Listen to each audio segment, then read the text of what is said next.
पहले हम शुरुआत करते हैं मंदिर तोड़ने से।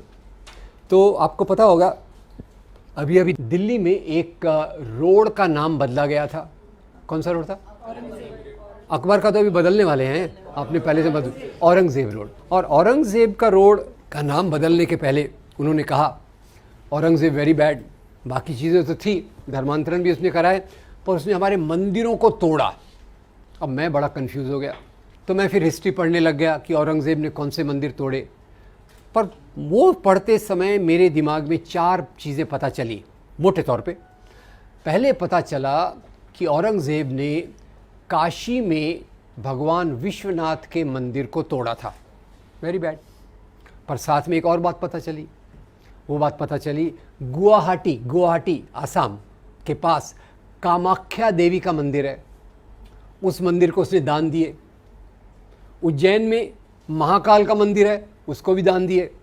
वृंदावन में भगवान कृष्ण का मंदिर है, उसको भी दान दिए। तो मैं कौन सी बात को लेकर चलूँ, मंदिर तोड़ने वाली कि मंदिर को दान देने वाली? दोनों बातें हैं, नंबर एक। तीसरा मुझे बड़े आश्चर्य की बात पता चली कि औरंगज़ेब ने मस्जिदों को तो दान दिया ही था, पर उसने मस्जिदें तोड़ी भी सही। कम से कम एक मस्जिद मुझे पता चली जो उसने तोड़ी थी। और ये मस्जिद कौन सी थी? पहले उसके मस्जिद तोड़ने की बात से ही अपन अपनी बात को शुरुआत करते हैं। एक बार क्या हुआ, गोलकुंडा के नवाब ने, तानाशाह ने औरंगज़ेब को 3 साल तक लगान नहीं दिया। औरंगज़ेब कौन है? महाराजा। तानाशाह कौन है? राजा। ठीक है, तो तानाशाह ने 3 साल तक लगान नहीं दिया। अब ये समाज में टैक्स कैसे चलता है? सबसे नीचे टैक्स देने वाला कौन होता है? किसान। किसान किसको टैक्स देता है? जमींदार को। जमींदार किसको टैक्स देता है? राजा को। राजा किसको देता है? महाराजा को। औरंगज़ेब कौन है? महाराजा। तानाशाह कौन है? राजा। तो औरंगज़ेब ने तानाशाह को पूछा, आपने 3 साल तक लगान नहीं दिया, क्या प्रॉब्लम है? तानाशाह ने कहा, हुजूर मेरे राज्य में अकाल, ड्राउट है, जैसे हमारे महाराष्ट्र में चल रहा है, मराठवाड़ा में चल रहा है। मेरी प्रजा मुझे लगान नहीं दे रही, तो मैं आपको लगान कहाँ से दूँ? औरंगज़ेब बड़ा चालाक। औरंगज़ेब ने अपने जासूस को भेजा और पता लगाया कि तानाशाह ने अपनी सारी संपत्ति एक मस्जिद के नीचे छुपा के रखी है। आगे की बात नहीं बताया तो चलेगा क्या? क्या करेगा औरंगज़ेब? फौज को भेजेगा, मस्जिद को तोड़वाएगा। तो अब मैं आपसे पूछना चाहता हूँ, हम केवल औरंगज़ेब के मंदिर तोड़ने की बात को पकड़ के चलते हैं। औरंगज़ेब ने मंदिर बनाए, वो हम भूल रहे। औरंगज़ेब ने मस्जिद तोड़ी, वो हम भूल रहे। औरंगज़ेब ने मस्जिदों को दान दिया, वो हम भूल रहे। मोटे तौर पे मैं आपसे ये पूछना चाहता हूँ, राजा लोग राज्य क्यों करते थे? होल्ड ऑन, राजा लोग वाई वेयर किंग्स रूलिंग?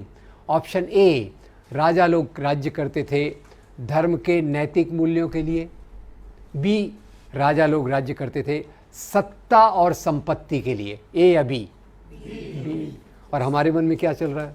हमारे हिंदू राजा वेरी गुड यार, तुम्हारे मुस्लिम राजा वेरी बैड। एक सरल फार्मूला है, पाकिस्तान में जाओ तो फार्मूले को उल्टा कर देंगे। क्या कर देंगे? मुस्लिम राजा एक्सीलेंट, हिंदू राजा कॉवर्ड।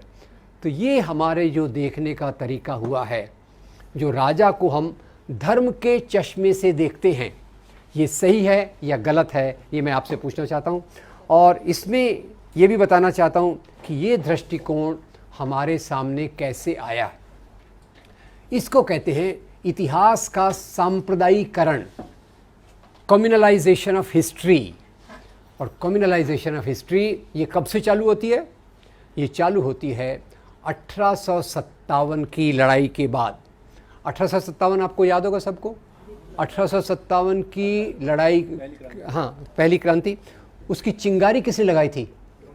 मंगल पांडे। उसका नेतृत्व किसने किया था? बहादुर शाह जफर। बहादुर शाह जफर के साथी कौन थे? तात्या साहब, नाना साहब, पेशवा। झांसी की हिंदू मुसलमान मिलके अंग्रेज़ों के खिलाफ लड़े। अंग्रेज़ों की सत्ता डगमगा गई और अंग्रेज़ों ने तब सोचा, अगर हमको यहाँ राज्य करना है तो कौन सी नीति लगाना पड़ेगा? Divide and rule. और वहाँ से उन्होंने जो इतिहास लिखाया वो अलग अलग रूप में, पाकिस्तान में उसको एक रूप दिया गया, यहाँ दूसरा